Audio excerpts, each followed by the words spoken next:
Hi everybody, my name is Victoria. Welcome back to my channel. Today I am bringing you the book recommendations tag, which I was tagged in an entire year ago. I just realized by Juan from Just Wanna Reader. Love his channel. I'm finally getting around to this tag a year later, so you know, better late than never. But I have pulled a ton of books off because I am not editing things, and I would have put pictures in instead of pulling all the books off the shelves, but I do not want to edit right now. So I have a whole big old stack right here. So hopefully I can keep my stack in order, but we better just jump right in. Question number one is a book that you tell people is your favorite. And I think I've sort of default cited my favorite book as being Mere Christianity by C.S. Lewis. And I think I always cite it as my favorite book because of its just general influence in my life. And like, I think it is reflective of my core beliefs and values. And so I usually lead with this book if someone just asks me the impossible question, what is your favorite book? Obviously, no bookworm can really answer that question because why would you make us pick one? It's incredibly unfair. But when someone does ask that question, I typically answer with this one. And I think it would be accurate to say that it is a very influential book in my life. Now, as far as like favorite book that I revisit over and over, I have revisited this a lot.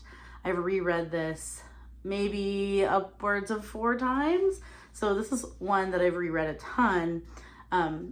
But I'm not always in the mood to read this book. So I feel like I would have a favorite book in every genre, every genre that I enjoy reading.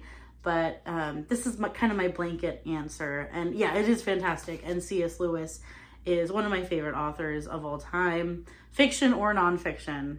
So that's my answer for number 1. And then number 2 is a book that is your guilty pleasure. Easily, you probably already saw it here. I just grabbed my whole collection, the Twilight Saga series by Stephanie Meyer. Yes, guilty pleasure, but honestly, not so guilty. Like, I'm not going to apologize. This was my teenage years, really got me into reading. And if you know, you know, you had to be there. It's not something that I feel like a modern reader is going to just pick up and super love and enjoy all the way through. Like, yes, they are flawed. I don't care. They are fun, and I still have fun revisiting them. I recently reread the first 4. I have not read Midnight Sun yet, so I really want to. Actually, I haven't read some of these last 3 here. So I still want to do that. It was my intention of rereading them. I'm going to put this down because it's really heavy.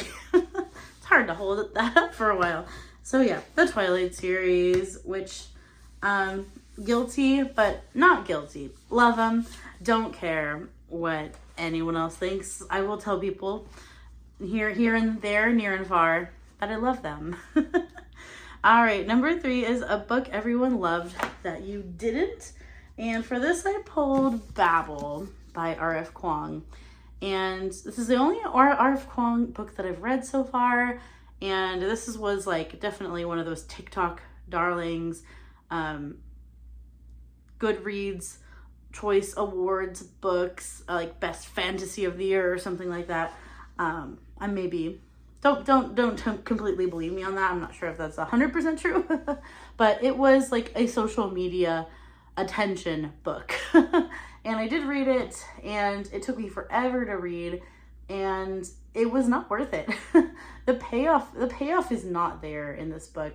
I think R.F. Kuang is super brilliant. She's a super smart lady, super good writer, very talented person. But when it comes to sticking the landing, this did not do it. I just thought her ideas could have been explored more and deeper, And if she had ended the book in a way that was more effective, I don't know. But yeah, this didn't really work for me, although I think it has many good qualities. I would maybe try another book by her. I have the Poppy War, and so I do want to try that. But yeah, Babble was a bit of a letdown for me, although I enjoyed a lot of my time in it. But for as long as it is, I didn't think it accomplished what it could have. So yes, Babble, a little bit of a disappointment for me. Number 4, a book you read the fastest. And I think I read Howl's Moving Castle either in a day or a couple of days. Might have been like a day and a half. So I read Howl's Moving Castle so fast, it's very easy to read. And it's just sweet and magical, very different from the movie. They are two different things, but I love the book, I love the movie, I love them for different reasons and separate categories. But yeah, the book is just wonderful. Just the most sweet, lovely fantasy middle grade story. And number 5, a book that deserves more hype. I always cite the Earthseed series. Not just, I feel like a lot of people have read this one, especially if you are a fantasy reader with any interest in older fantasy. A lot of people have read this one, but very few people have read the entire series once you get down to it. And so I just think the whole series is worth exploring, and each book is so different. And it's just a beautiful fantasy series, beautifully written, and just a rich world to explore. And it goes so much more beyond this first book. And so I wish people would continue, because I think it is worth continuing. That's my hill that I will die on. I feel like I always cite that book as really, it's great. Read the whole series. It deserves more hype. Number 6, a book that is becoming a movie or a TV show. I'm not really hip to the times at the moment, and so I don't know what's currently being worked on, but I feel like I've seen on and off some Narnia content. There might be a new Netflix Narnia show series, which I will definitely check out. I wish that we had a movie for each book. I think that would be amazing, but I don't think I'm ever gonna get that. So I'm curious to see what a Netflix TV show is gonna do with these, and I'm hoping it doesn't like change things. I'm hoping it stays really faithful to Narnia. I feel like if they start messing with the storyline when it comes to Narnia, I will be mad. So with certain things, I'm just hoping it doesn't mess with certain things. So yeah, Narnia, I would love to watch that if it's actually coming out. I haven't actually looked into that recently, so I don't know if it's still in the works. But number 6, no, I already did number 6. Number 7 is a book you have reread the most. I could not decide, so I have like a bunch of books here to talk about, because there's a few books that I've read like around this, like the similar number of times. So one of those is Anne of Green Gables. Anne of Green Gables is always rereadable. I will reread it until the end of time. Anne of Green Gables for sure. I haven't reread every book in this series. I've read the entire series, but I haven't reread every book, so I would love to do that eventually. But have definitely reread Anne of Green Gables many times. I've also, funny enough, I've read Heart of Darkness like 3 times or 4 times, which is funny because it's a classic that I don't usually cite as one that I love, but I ended up deeply appreciating it the more I read it, and I ended up reading it for class, because I don't have an English major, but I was an English major, but I never finished the English major. But I had to read this a few times for different courses, which is funny. It's like the professors did not talk to each other, and like I kept getting this book in different classes, and I was like, seriously? Like by the 3rd time I was like, you've got to be kidding me. So I think I read it in high school for the first time actually, and then in college I kept getting it in classes. I was like, can we please read something else by Joseph Conrad? Like, just let's read something else. But I have read Heart of Darkness a few times, and I enjoyed it the most the last time. And I do think if I had not read it as many times as I did, I would not have appreciated it. I do appreciate it now. But yeah, it was just, it was like the book that haunted me. And I didn't want it to haunt me. I was like, I would like to read a different book. And of course I've read Jane Eyre so many times. Jane Eyre is just one of those comfort reads for me. And I know for many people. I know Christy feels the same way. And I totally agree. I've reread Jane Eyre from time to time. Sometimes it's just time to revisit Jane. As for all of its wonderful flaws as well. I know it's a flawed book. I don't care. I will reread it forever. And then I've also reread The Lord of the Rings, the entire series, probably 3 times. I feel like 3 or 4 is my magic number right now. I will reread The Lord of the Rings throughout my whole life. So that number will get higher. So yeah, those are some that come to mind. Just because I've read all of them around 3 or 4 times, which is kind of funny. So that's why I pulled all of them, because none of them I've reread more than that. They're all kind of on the same playing field, which is interesting. Okay, next up, number 8, a book from a genre you don't typically read. I will once in a while pick up a romance book, a contemporary romance book, and I do get surprised sometimes, and sometimes I get let down.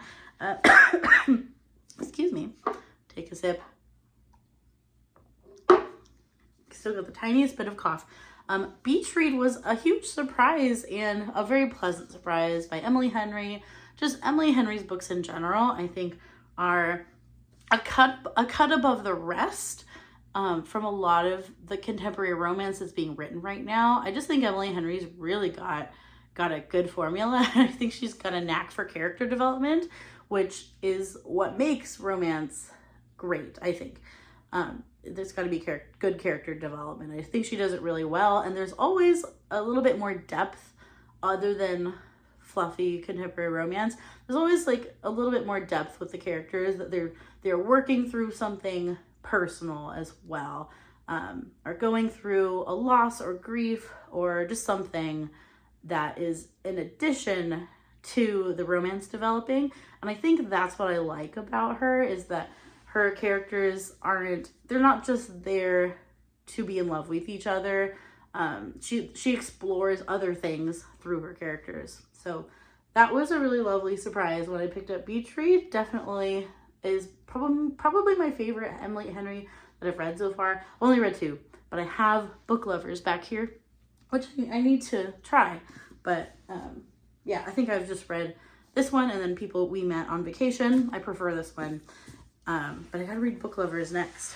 And, oh, hang on. Next question. A book that deserves all the hype that it gets. I'm gonna just say this one. It's another one of those TikTok, Instagram, hugely popular books that was like, it won all the popularity contests, I would say, on social media. And then I did decide to read it, and I loved it. And I just thought it was, again, a really cool character study. I guess that's what I like in books. I like character studies, and this is a character study for sure.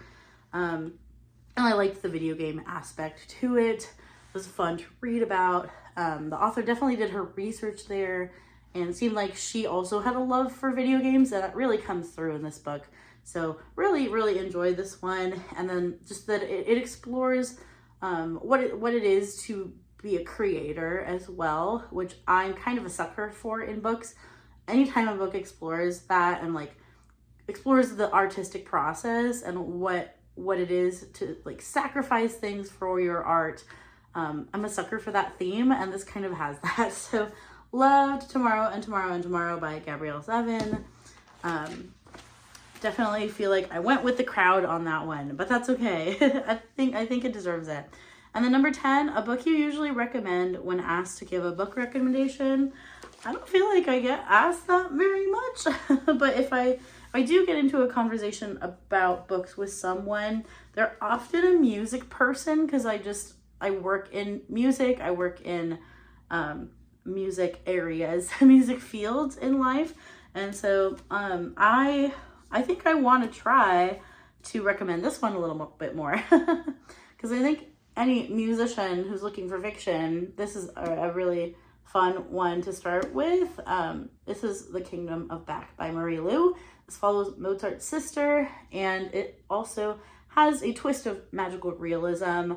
The Kingdom of Back is actually a fictional kingdom that Mozart and his sister actually did create. Like, we have documents with their like fictional kingdom, and so this takes that idea and kind of runs with it, and it's really lovely. I really enjoyed this very much, and it also explores the feminine creation, or that's not the right phrase, being a woman and being an artist at this time and how that was difficult. There we go. I don't know what I'm saying. Oh well. Number 10. Oh no, I already did that one. I cannot keep track of what number I'm on. Number 11. A book that has your favorite characters. Favorite character or multiple characters. Obviously, The Way of Kings. There's just so many characters to love. And everybody likes to talk about their favorite characters. Like, are you more of a Kaladin person? Are you a Shallan person? Are you a Dalinar person? I love them all.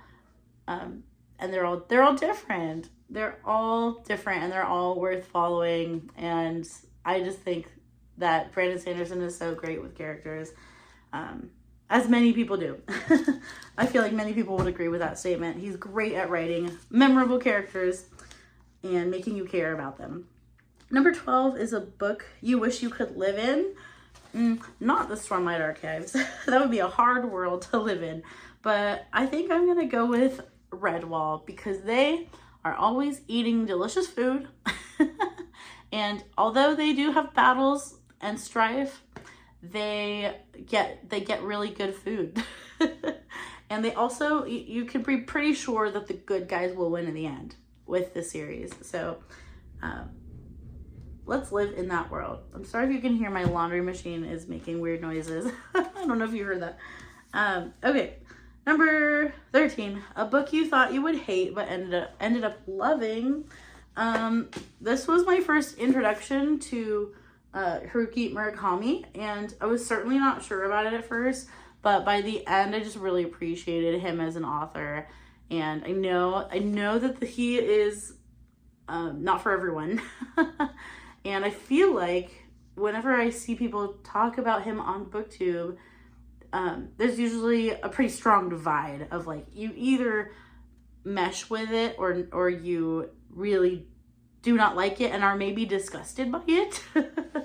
especially the way he portrays certain things and sex and female bodies and things like that. And just like there's some things that get fixated on sometimes in his writing, which are not like enjoyable to read about. But I always just think that I come away with so much from reading his fiction, and I would like to read more Haruki Murakami. So yeah, Kafka on the Shore, a book that I didn't really think that I would love until I read through the whole thing. That's also why I'm not like a big DNF person. I do want to finish a book because sometimes I change my mind even as I'm reading a book. So yes, anyways, that's another video topic for a different day. And we're almost there, I think. Let's see. Number 14, a book that made you cry. This is definitely one that comes to mind when I think of a tearjerker. Just very emotional scenes, and just the way she builds the tension to those scenes is really wonderful, wonderfully done. and effective and hard-hitting. So yeah, The Sword of Kaigan by M.L. Wong. I really need to read her new book that is out. I think I pre-ordered it, actually.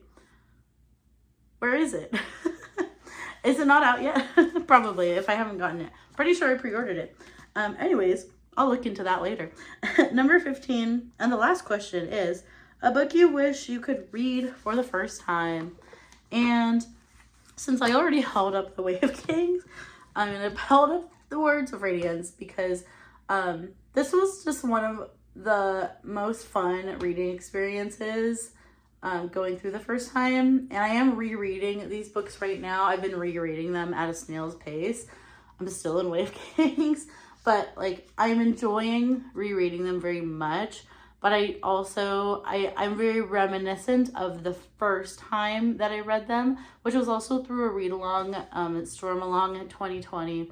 And that was just a great time and so fun to experience these with the community at the time, for the first time for me. So yeah, that was just a really fun reading experience. I wish I could go back in time and like relive that all again, because those were just so fun to experience for the first time.